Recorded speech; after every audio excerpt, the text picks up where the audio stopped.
Tadi saudara ahli sudah banyak menjelaskan tentang pasal 51 oblique bevel. Sekarang saya mau tanya kepada saudara ahli tentang hal yang di luar itu.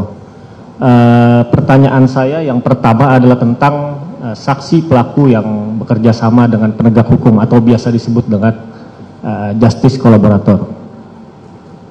Dalam perkara ini klien kami ditetapkan sebagai saksi pelaku yang bekerja sama dengan penegak hukum atau justice collaborator. Nah, ada pandangan di luar sana bahwa status tersebut tidak bisa ditetapkan kepada terdakwa di dalam kasus pembunuhan.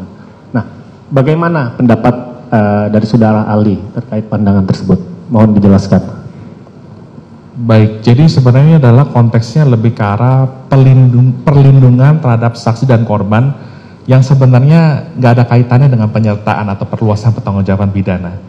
Tapi kalau kita merujuk pada penjelasan pasal 5 ayat 2 dari Undang-Undang Perlindungan Saksi dan Korban, kita ketahui bahwa rumusan penjelasan itu sebenarnya nggak boleh mempersempit, memperluas atau menambah norma yang ada di dalam batang tubuh suatu undang-undang. Tapi paling tidak dalam penjelasan ini dikatakan bahwa ada tindak pidana dalam kasus tertentu yang disebutkan bisa berupa pelanggaran HAM berat, korupsi, pencucian uang, kekerasan seksual terhadap anak dan lain sebagainya. Tetapi dalam penjelasan terakhir dalam ada frasa lain di situ yang tidak boleh dibaca secara parsial.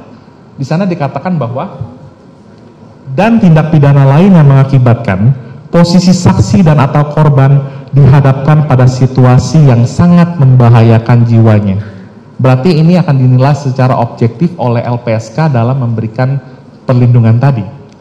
Nah, kemudian ada juga syarat-syarat yang ditentukan dalam pasal 28. Ada beberapa item itu.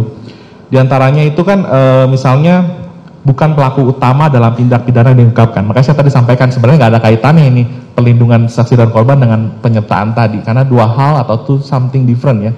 Nah, tapi poin menarik adalah di poin E dikatakan adanya ancaman nyata atau kekhawatiran, hanya kekhawatiran sifatnya subjektif mengenai terjadinya ancaman tekanan fisik atau psikis terhadap saksi pelaku atau keluarganya. Padahal kita tahu ya dalam dalming tadi tidak ada saksi pelaku. Tapi ini dalam konteks perlindungan.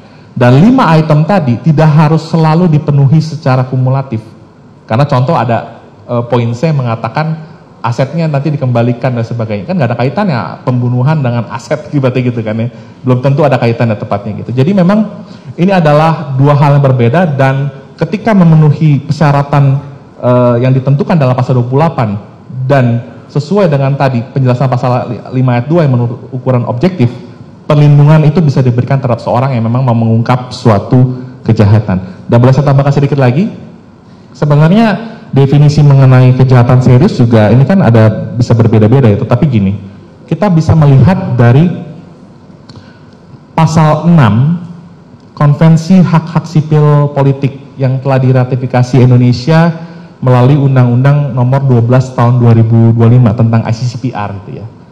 Jadi di pasal 6 ayat 1 itu dikatakan gini, di negara-negara yang belum menghapuskan hukuman mati, maka hukuman mati hanya dapat dijatuhkan terhadap beberapa kejahatan yang paling serius, the most serious crime, yang berlaku pada saat dilakukan kejahatan tersebut dan tidak bertentangan dengan Covenant atau Konvensi tentang Kejahatan Genosida. Nah, kalau kita merujuk pada penjelasan pasal 67 KUP baru, itu di breakdown tuh, ada terorisme, ada segala macam gitu ya. Nah, salah satunya karena ini berkaitan dengan pidana mati. Kalau kita lihat pasal 340 itu adalah diancamkan juga dengan pidana mati. Yang jadi pertanyaan, kurang serius apa tindak pidana pembunuhan berencana atau premeditated murder tadi?